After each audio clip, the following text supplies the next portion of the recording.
What's up, everyone? I just had a conversation with Chase Tolleson, and he is someone who's helping men find success in their lives by taking control of their self-talk, by breathing right, and by finding health with diet and exercise, a combination of all those things that help them find success in their lives. I hope that you enjoyed the conversation, and if you do, hit the subscribe button and the notification bell to stay up to date on this channel, because we got more videos coming down like this, and I hope you enjoy.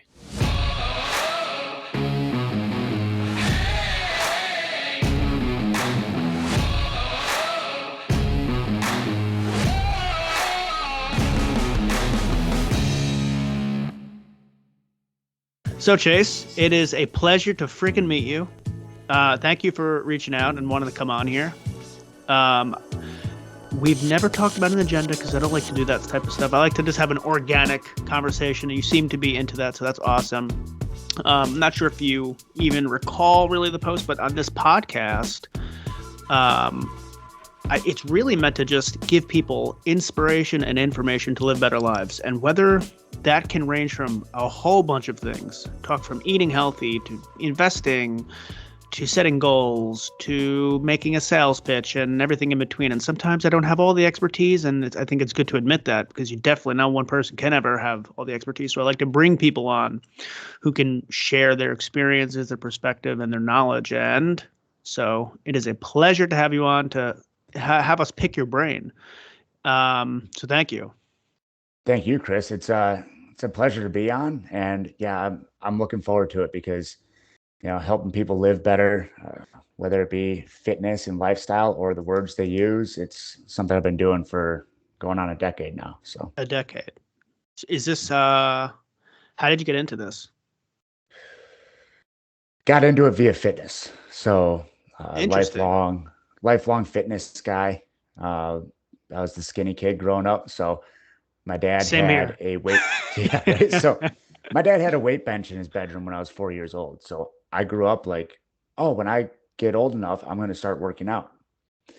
And that transcended into when I was after high school, had little to no direction in life. I said, what am I going to do? Oh, I can take all this fitness and apply it by going and trying to get a special warfare contract with the Navy. Then I got introduced to CrossFit while I was prepping with that. I got shot down for the contract due to a legal thing. They changed the rules on me 5 days before I went to contract in. At this point, I'd been talking with various branches of the military for going on 2 years. I said, get me out of town as fast as possible. And they said, okay, you leave in 9 days and you're an engine man. So I spent 4 years in the engine rooms, turning wrenches, grew disenfranchised with a broken leadership structure, in my opinion, and decided I was going to get out and open a CrossFit gym. That takes us to 2014, and the last 7 years have been a blur. Open the gym, start changing people's lives physically, and start realizing that some more individualization is needed. Why are these people, why are the habits not sticking? Why is the lifestyle a pain to get going? And once we got into it, it was the belief and the identity. And the last 18 months, I've really been diving into the words we use, the stories in our head, and how our language filters our reality for us. So what does what do you do now? Am I understanding it right? That do you still own the CrossFit gym and you still do that? Yeah. So I own the gym. We have transitioned a bit away from like standard CrossFit for anyone listening, like a lot of customized programs, small group sessions with customized programs, personal training, lifestyle coaching, and story coaching, goal setting with identity based. What are the stories in your head and how are they shaping who you are?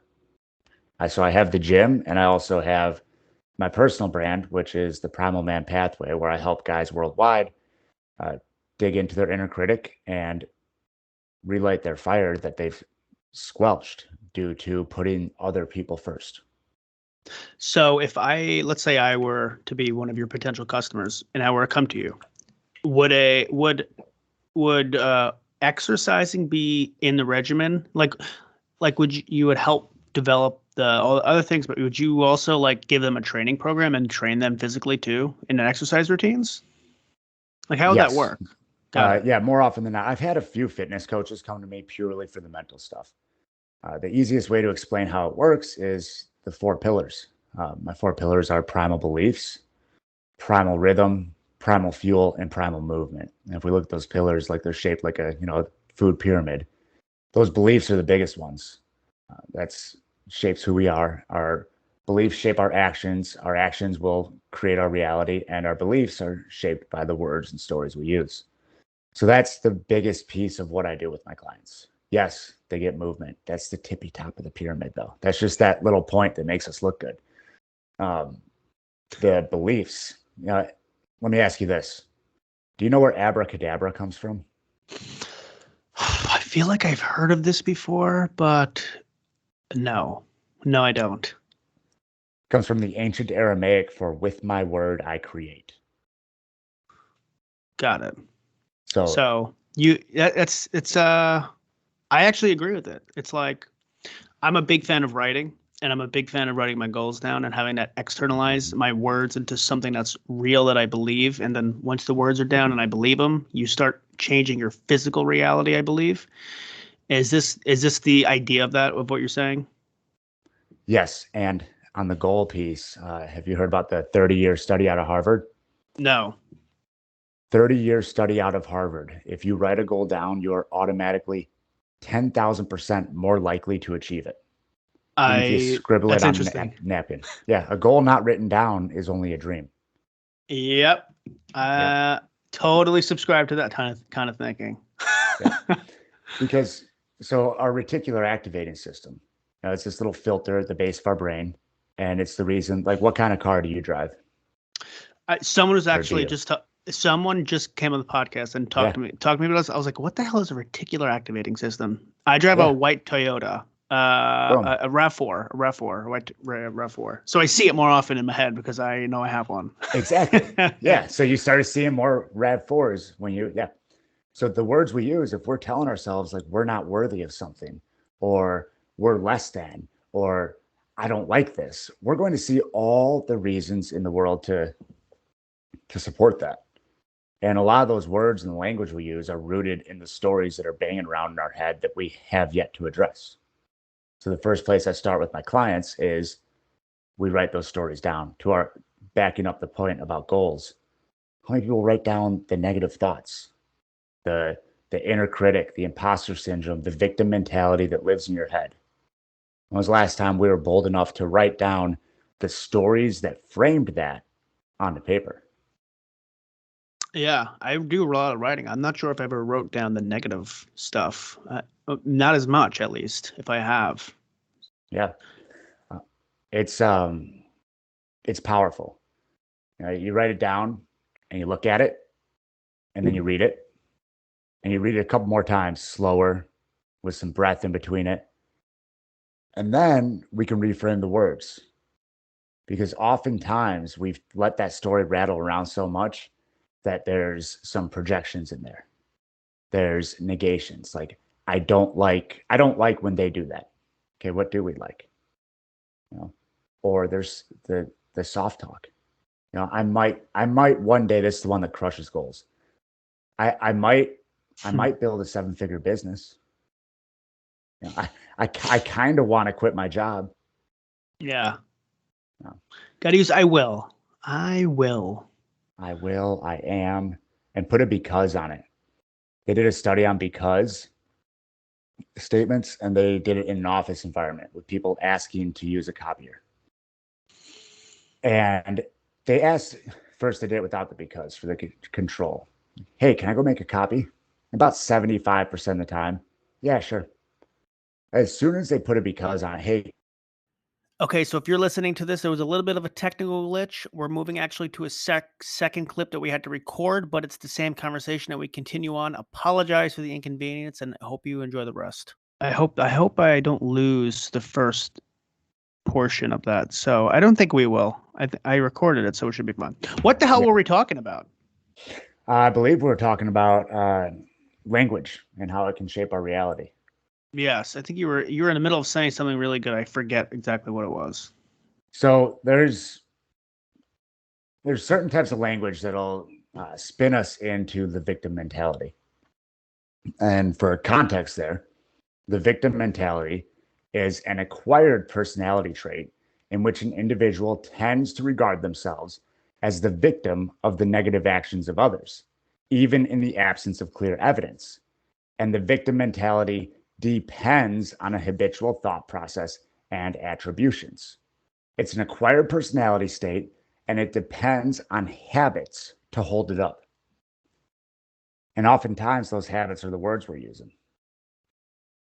Things like, a simple example. I don't like being late. How about this? I enjoy being on time. Because what are you going to see in your field of view when you say that you don't like being late? You're going to see all the reasons that you could stop and do something, or, do this one thing, because you're thinking about being late. You say you enjoy being on time. Well, then that happy feeling that you enjoy, that you know you could reinforce by being on time, is going to put all these happenings into your field of view where you can be on time. To go back to the soft talk piece, if anyone out there listening, or Chris, the flakiest person you know, person never shows up, think about how they talk. Yeah. I might probably come out tonight. I have actually heard in the past, I might probably try to make it. They're not coming. Oh, we'll see you next time. And a lot of people are using that in their head, whether they realize it or not. And then it creates this spot where there's a lack of action. And I had this thought on a walk last night, and this thought was reinforced on a walk last night, because I let my dogs choose where we wanted to go. I got to see this really cool owl, flew right over my head, saw a whole bunch of deer. And it's not the lack of opportunity for most people that is why they're not where they want to be. All those negations acknowledged. It is the lack of a certain caliber of action. So when we take action on the pieces that are laid in front of us, we can go wherever we want. It's retraining our language and our stories to see the pieces in front of us as opportunities. It's sort of like a little bit of like a pessimist versus optimist type of thing. Yeah, I know it's a different degree of it, but like just a different way of looking at it. Yeah, different way of looking at it. Growth mindset versus fixed mindset, pieces like that. It's all very similar. And yeah, it's, as opposed to like this conscious, oh, I'm going to look at this different. Well, we can retrain our brain via the words we use and how we're breathing. Think about the statement, how can I ever get over this? Now take out the ever. How can I get over this? Now there's little things like that. Everybody has something that they should be doing.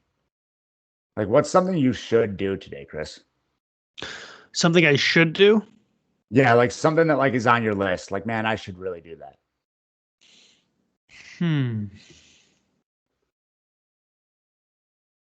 I don't know. I had to go food shopping. I nailed that one. I had a podcast today doing that. Got to cook dinner later. Nothing tremendous. Nothing tremendous at the moment. Cool. Well, we'll throw this one out there for the listeners. If there's something rattling around, like, man, I should clean the house. Cool. Like, how's that feel? Like, I should clean the house. To me, that's kind of daunting. Like, I should do that, but I don't know if I will. Okay, let's go one word at a time. Change that should to a could. I could clean the house. Huh. Oh yeah, I could. That feels lighter. Take could to can. I can clean the house. And then we throw a because statement in there. I can clean the house because I enjoy a clean house. And it can be as simple as that. Did the because statement get in earlier before I cut off? I don't remember. Okay, cool. I don't. about Oh the yes, copier. yes. We were talking Yeah. about the copier, and I Yep. think that's actually where you cut off. Is there 75%? I've actually heard the study before, but for people Yeah. who haven't, it's Yeah. yeah, you finish it. Cool. So they went up like, hey, can I go make a copy because I have to get to my son's practice, because I have to go to the doctor, because I have an appointment. And it went from 75% without a because to up in like the upper 90s of people letting them cut in line. And then they got really silly with it. Said, can I go make a copy because I need to make a copy? And the percentage stayed the same. It's like, oh, cool. They gave me a because it's good. So think about if it's that influential for other people, if you give yourself a because statement and take these things that you should do. I should go to the gym. I should balance my checkbook. I should be more diligent about what I eat. I I should pay more attention to starting a side gig. I should invest. That's a lot of you're shoulding all over yourself. Could you do any of those? Cool. Can you? Can you because?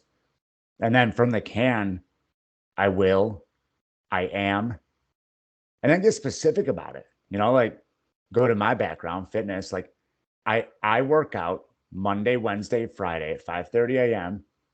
because I value my health.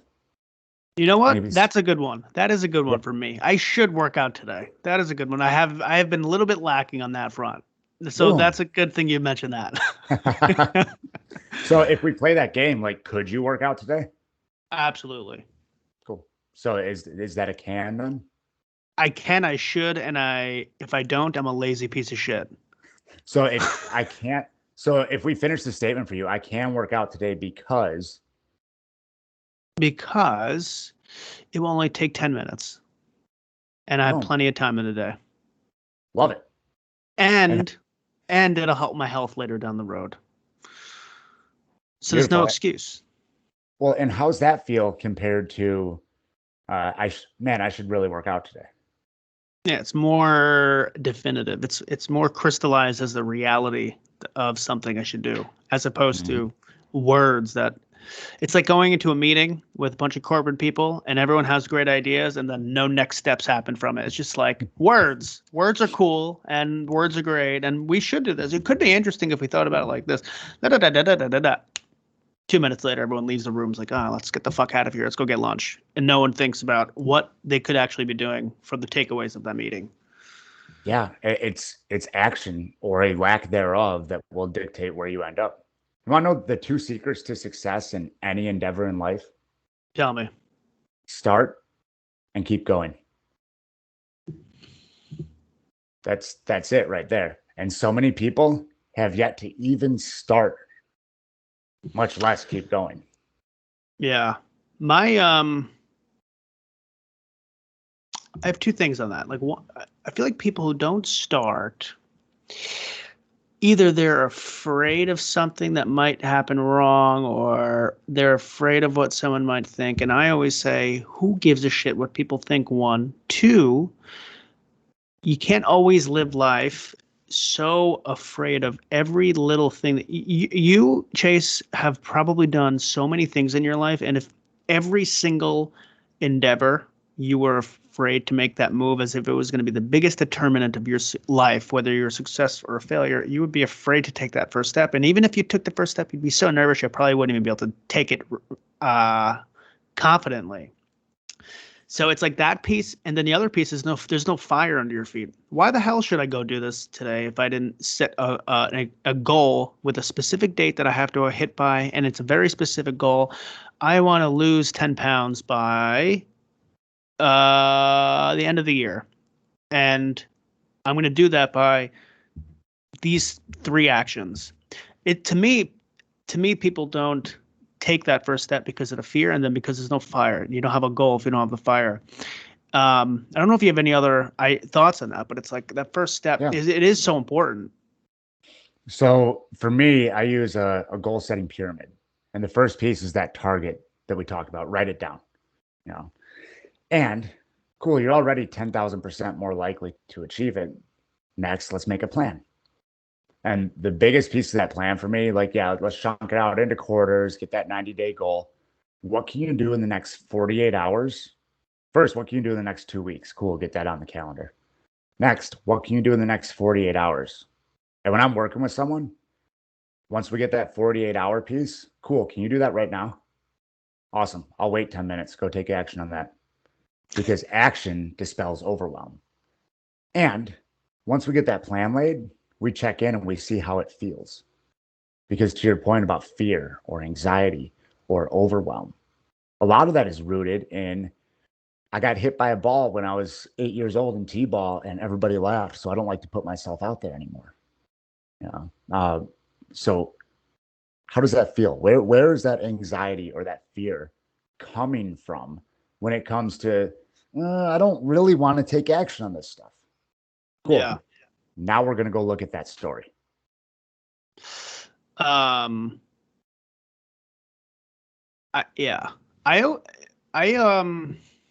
a big believer in setting goals and having all these things down. But even, I don't know what you think about this, but even if you yourself are perfect at all that stuff, I still feel like it's nice to have someone to tell you that. Like for some reason, in the mental mind, when you get into a rut, everyone, I don't care how motivated you are, every once in a while, you might get into a rut. And like, for example, I have specific goals in my life that I go after, and sometimes it's a lot. Sometimes, like, I have to prioritize all the things in my life, and eating healthy is one big thing that I do. I like to do a lot of these podcasts. I have all these things, but honestly, exercising has been one of those things that has been on the list that I just said, I want to fucking do this. I just didn't have the time. Sometimes it's just nice to talk. Like, so for you, I'm just saying it's nice to have someone to tell you, hey, you could do this. You could prioritize this. And I say this because someone might say, hey, Chase, you're really good for people who like need this type of stuff. But I actually think almost anyone can use someone like a coach. That's why, having a buddy that you go to the gym with is also like motivating. Having just someone to tell you to break through any kind of rut you have, or just to break through a mental blocker, is always nice to have someone to get you out of that. You don't know what you don't know. And I'm right there with you. I still have guys in my community that are coaches that I lean on because I own a gym and I manage people. I have employees. I also have a personal brand. I have a wife who she has her own career. Like there's a lot of moving pieces in my life. And I'm judging by what my clients say, I'm a hell of a coach. So I still reach out and lean on people. It's invaluable to have another perspective there, even if that other perspective is just some questions. So they can help you find your perspective. Yeah. It's like you need your own council of people. Yeah. You need your own. Yeah. How do you, what's my question here? How do you manage both the business of the gym and the other aspect? I know it seems like you're merging them, but are they two separate business, or are they now like one under one brand? So I use these tools in the gym as well. They are two separate things. Got it. We have the gym, which is the brick and mortar that's more movement and lifestyle based with some of the words and some of the language stuff. Got it. The other business is more of the language stuff with the lifestyle to minimum effective dose, just to dial it in. Got it. How to manage both of them? Well, I'll let you know when I figure it out. No, it's a continual evolving journey. It's this thing about balance that everybody says, well, you got to find balance, and I'm a big believer that sometimes one thing will take up more time, sometimes the other will take up more time, and when you move where you can take the most authentic action, then that's going to raise everything in your awareness. So for me, like if the gym needs my attention, the gym's calling to me, cool, that's where we go. If my personal brand, it's like, hey man, like there's opportunities over here. Cool. Because as I started saying earlier, it's not the opportunities or the lack of that make the difference. It's how we seize them. And so many people are trying to force their actions. Like, well, I have to do all this and I have to do all that. And for me, for lack of a better word, it's more flow. It's okay, cool. We're going to do what is our most authentic power and what feels right. And sometimes that's uncomfortable. I had a coach quit on Friday. I have another coach who's like probably on their way out. I had another coach whose son went to the hospital with asthma tonight. So now I'm coaching 4 classes tomorrow that I wasn't going to be coaching. How you handle that, uh, you can look at any tactics. And at the end of the day, control your breath and control your language so that when things do come up, you're ready to act on them as opposed to curl up in the corner and wonder why life's so mean. So what is this breath thing? I think you mentioned that breath is a big thing too.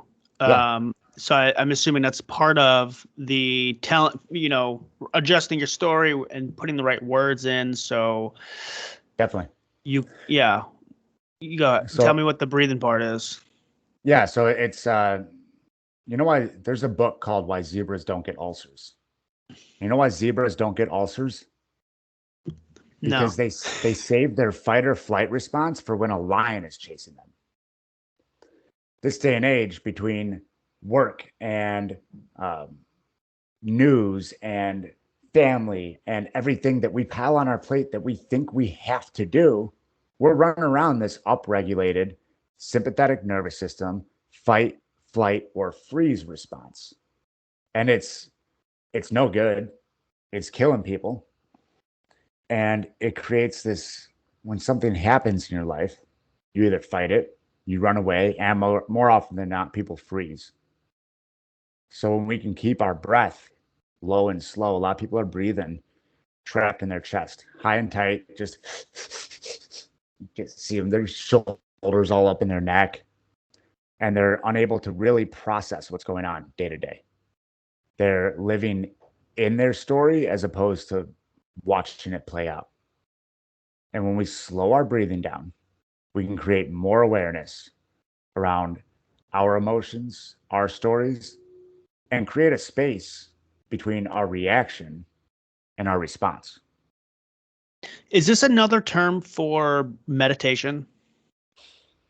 Yes and no. Like you can control your breathing without specific meditation. Like throughout the day, your breathing should be down in your belly, low and slow and even. And one of my big one of my favorite tricks is see how long I can exhale when someone else is talking because it affords me the opportunity to listen. You know the difference between an argument and a conversation? It's not volume. It is whether or not the person speaking has already decided what they're going to say before the other person, or whether or not the person listening has already decided what they're going to say before the other person gets done speaking. That's an argument. I don't care what your tone of voice is. So when you breathe, you can listen. Got it. I just finished Green Lights by Matthew McConaughey. Love it. Did you listen to it or read it? I read it. He Yeah. narrates the audible. Is it so you listen to it? Yeah, and Got it. Is it it it's so funny his taglines like at the end of every paragraph green lights. I can just totally hear him like say it in his Matthew McConaughey voice. Green lights. green light. Yep. What stuck out is he went to Africa, one of the countries in Africa, and he was sitting down and two of the natives were having a conversation and it sounded like an argument and then Matthew McConaughey tried jumping in, but then one of the guys said, "No, we're not caring about who's right or wrong. We're just trying to understand each other." And to me, I was like, wow, we need that in this country. Everyone's trying to yell down each other's throats without understanding. Even like everyone's probably guilty of it. Probably me at some point. And it was nice because like, okay, you know what? conversation should more be around not trying to prove that you're right and more trying to have them understand you, you understand them. If you look at Mm. it that way, it's a little different. It's like sort of like what you say. Different words might materialize into how you act. And I think everyone should honestly go about their lives trying to understand as opposed to trying to drive their thoughts down and force other people to think the way they think without first trying to just understand each other. Yes. Well said. So this breathing stuff, what is a good technique that you would tell someone to do during like throughout the day? See how deep of a breath you can take with your shoulders staying still and trying to breathe into your waistband. Let me So like try to you're do it. breathing, yeah. So So so like in through the shoulders up. nose, shoulders stay still. So like so many people take a big deep breath and their shoulders go up and it's like so chest stays down and you're breathing and trying to make your waistband or your belt tighter, breathing all the way down into the belly. You know what? Um, I read a book. It's called I think it's the Acid Watcher Diet. Have you ever read the book The Acid Watcher Diet? Mm-mm. So I had really bad heartburn, and it it was excruciating, hard to deal with in life. An idiot because it was basically my diet.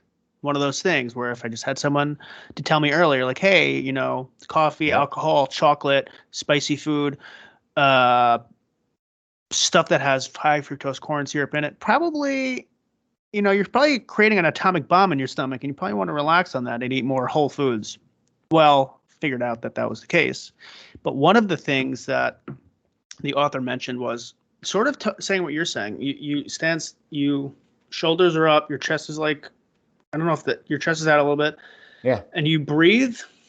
You breathe in and out of your nose, but you let the breath come from in and out of like your stomach as opposed to your chest. And Yep. what it did was it helped like what the guy said is it helped your lower esophagus sphincter, which is like at the bottom of your esophagus that opens or expands, contracts in and out, and it's what regulates food that comes up and down your esophagus, and it's an exercise to help that sphincter.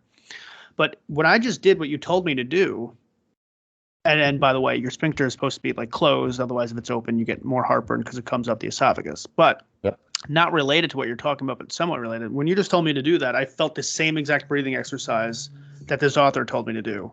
I feel like that has to be related, like breathing down in Yeah. my stomach. So there's probably other health benefits just besides what I mentioned. Totally. What are the other ones that you're talking about? I would love to dive in there. Yeah. So, so it down regulates us. It takes us from a sympathetic nervous system to a parasympathetic, from fight or flight. And here's why this will make sense as to why your digestion got better, from fight or flight to rest and digest. So when we walk around in fight or flight, we can get upregulated, cortisol production goes up, adrenaline goes up, and all of those hormones are going to create a stress response where it's hard to lose fat. It's hard for our body to digest things. It's harder to sleep. It's hard for partially because of sleep, partially because those stress hormones, our mental acuity and emotional intelligence goes down. So if we breathe, we can start to solve a lot of our health issues.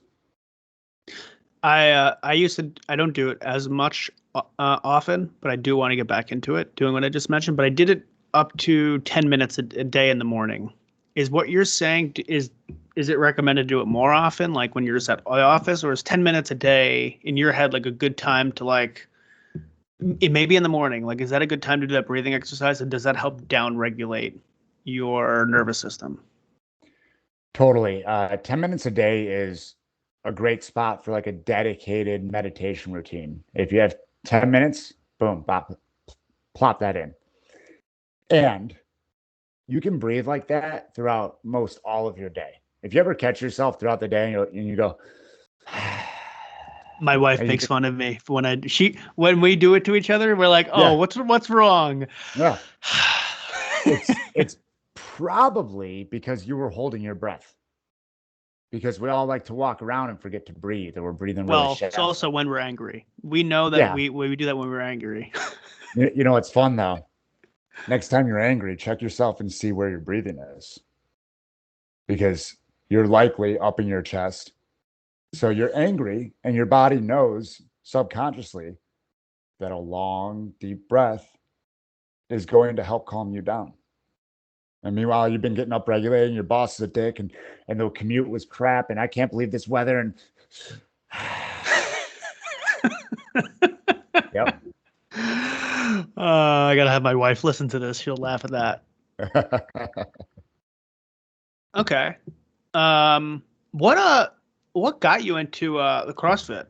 Were you always into that type of stuff? Because I used to do that for a little while when I was in college. That was like the best exercise routine I've ever like. When I did that straight up for a year, I felt like I was in the best shape of my life.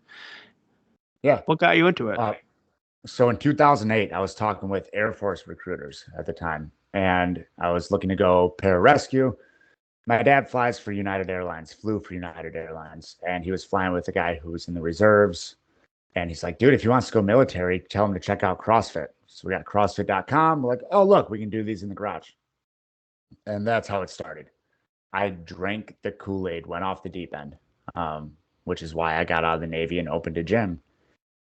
And CrossFit is awesome. They revolutionized the fitness industry.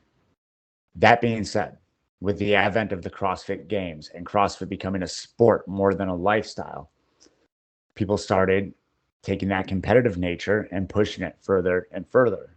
And there was no test for the masses. There was no test for CrossFit for our grandparents, CrossFit for that person that hasn't moved since high school and now they have 3 kids and a mortgage and a marriage they're upset with. You know, and CrossFit is a stressful workout routine. If you keep it to 3 days on, 1 day off for like 20 minutes a day, like the old main site CrossFit.com workouts were, it's doable. And a lot of people are jumping in full force and they go an hour a day, 6 days a week. And then they wonder why they mentally burn out, physically blow up, or they're unable to lose that last bit of stubborn body fat because they're doing these workouts that upregulate their system. You got so much cortisol rolling around that that little stubborn belly fat hangs on. So yeah, I got in the best shape of my life when I was doing CrossFit for a bit too. And then after like 4 years, my knee started hurting, my body composition started going the other way. So it's a give and take. And it is possible to find balance inside that system. It takes some work though. So I'm assuming that you take some of the movements of CrossFit and then just make it more balanced for people who are just an average person who can't literally start doing snatches and box jumps and Exactly. overhead hangs that are 200 pounds, but like someone like maybe almost me, who I'm 30. I have a little daughter. She's 5 months old. I work full time. I do a podcast. I don't have the all the time in the world, and I'm not the best in shape. So for me to go into something so competitive right now, that would be one of those things where the first step would be like, yeah, hold on, let me just do a couple push-ups in my basement before I start doing something that crazy. I'll break my back. Yep. What Yeah. are the things that you've taken from like the movements of CrossFit? Functional ranges of motion and movements that teach us how to master our body are what we've taken by and large. If somebody still wants to practice the Olympic lifts or gymnastics, you know, kipping gymnastics, stuff like that, cool. Let's get you there. And let's do it with the requisite strength. So many people, to use the snatch example, so many people are thrown into doing snatches before they've mastered even a regular squat.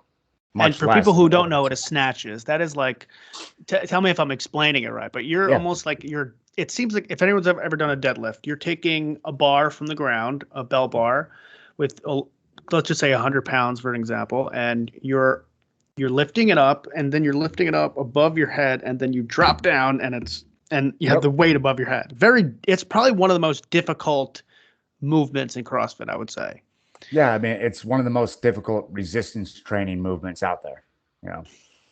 And yeah, it's something I love to practice from time to time. I'm a big believer now. Like Dude, they had it right in the 90s. Go lift some weights and walk. You'll be incredibly fit. It's just boring. And what CrossFit did is they hacked the runner's high for resistance training. They threw some intensity in there.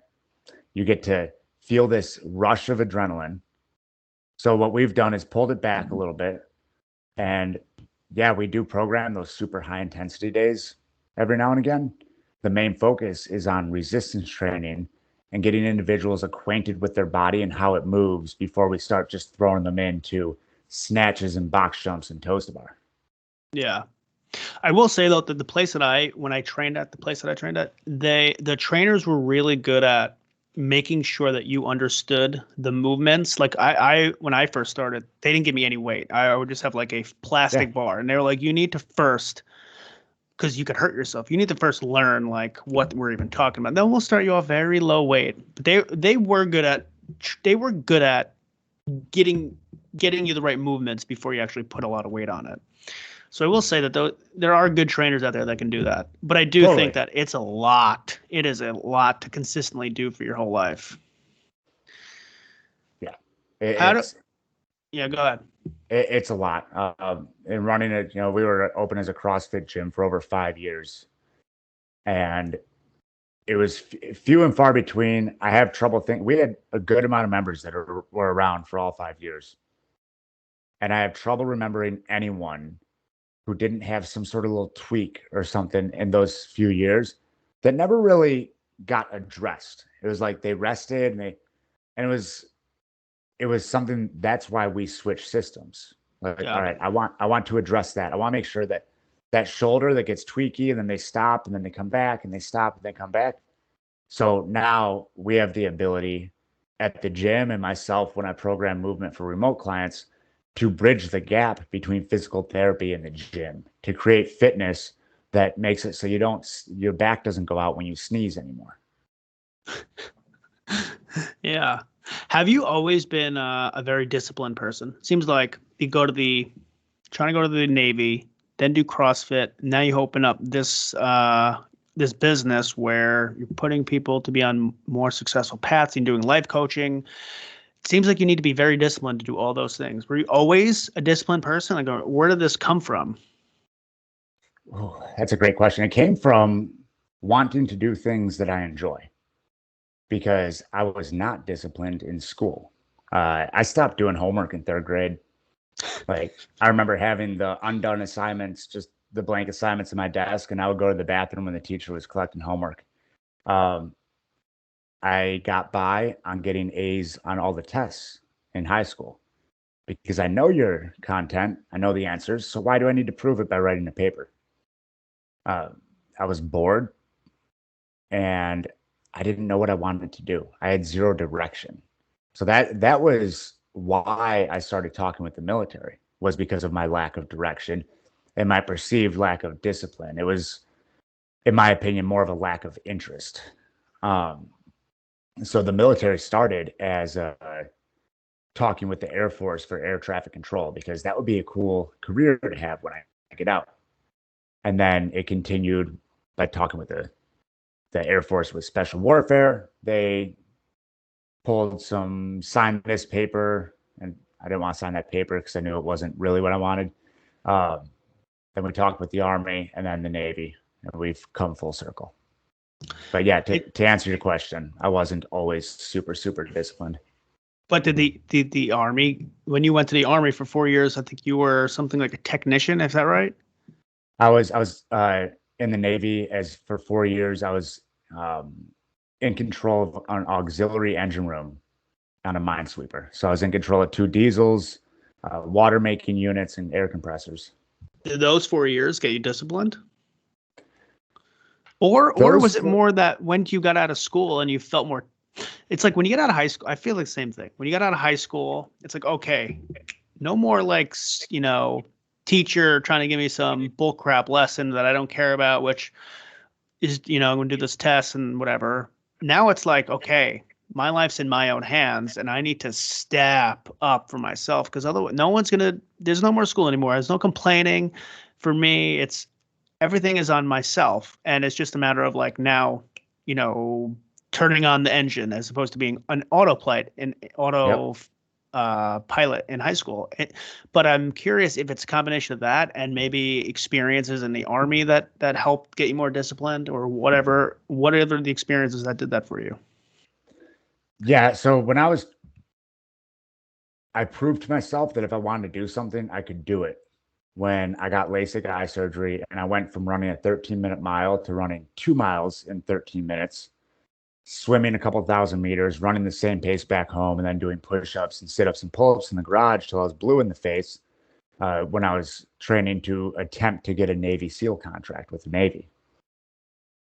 As I said earlier, I was shot down for that due to legal stuff. So I spent 4 years turning wrenches. You know, to say that instilled the discipline, maybe that created awareness around.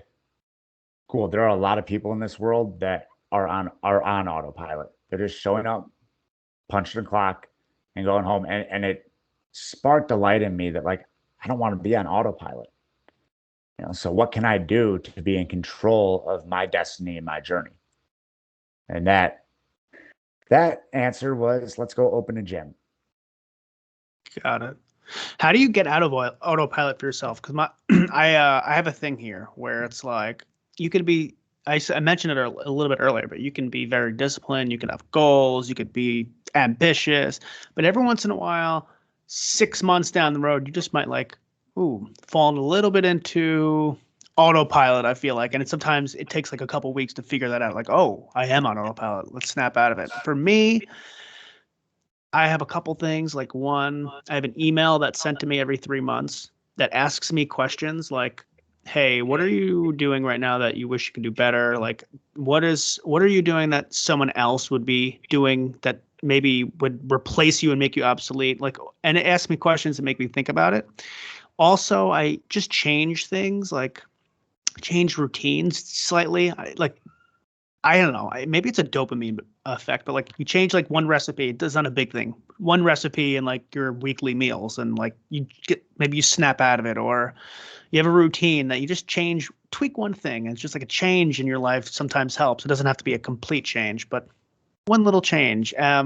Or writing sometimes helps, but sometimes, yeah, you get into that autopilot and you don't even realize it. And you could even be the most ambitious person in the world, but sometimes it happens. I'm wondering if that is a case that you've experienced in your life, and if you did, like what kind of techniques did you to get out of it?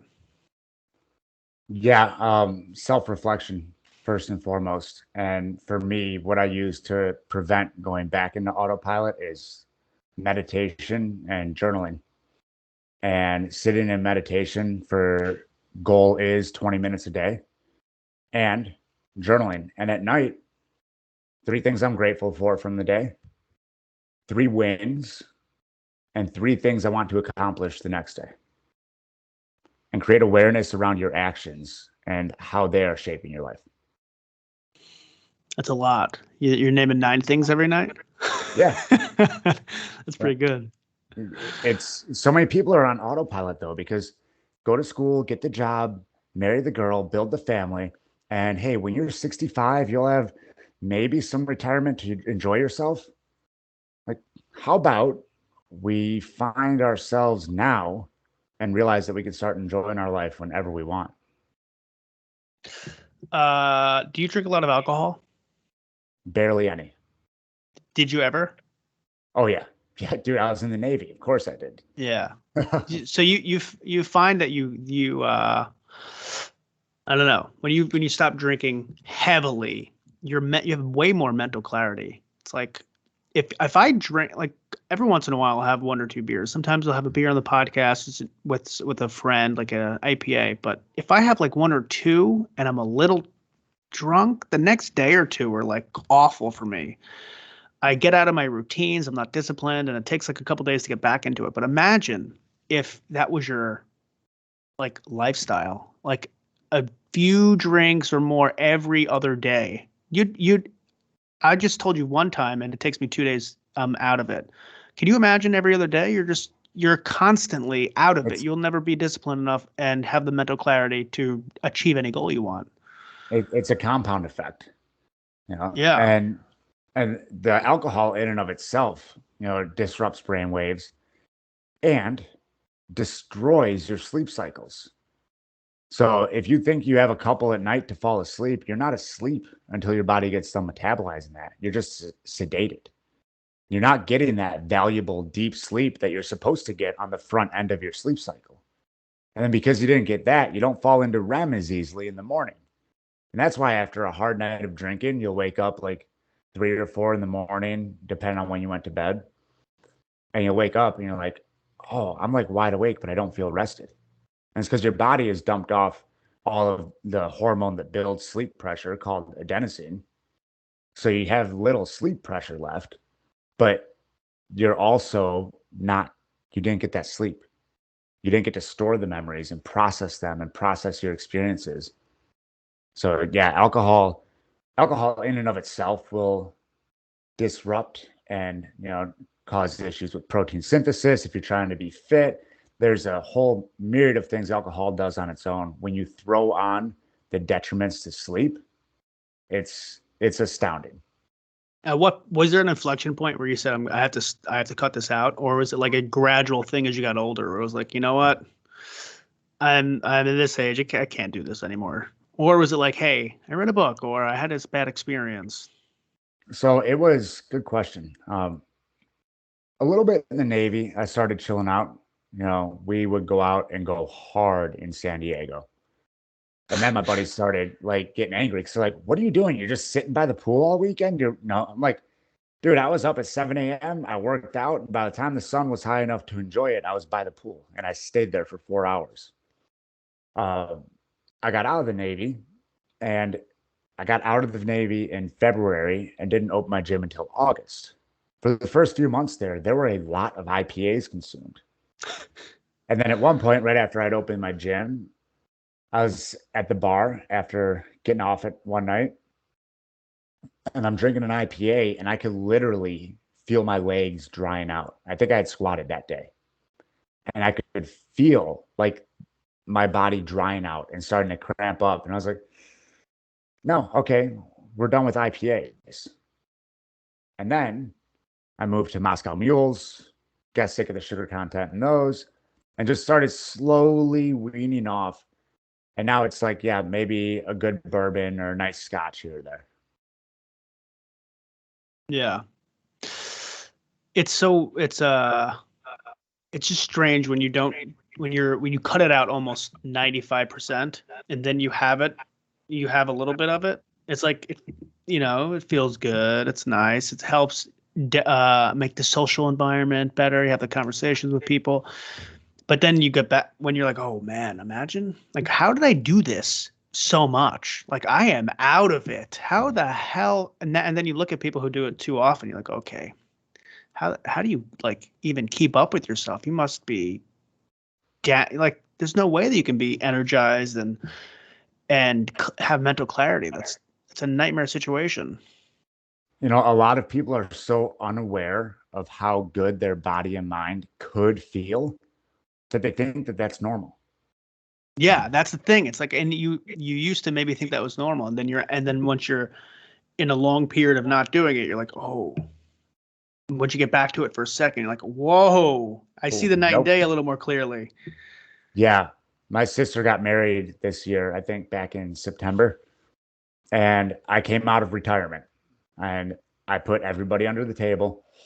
And that was a Saturday night. And that whole week's workouts were shot for me all the way through Friday because I barely ever drink. So then I went hard in the paint one night.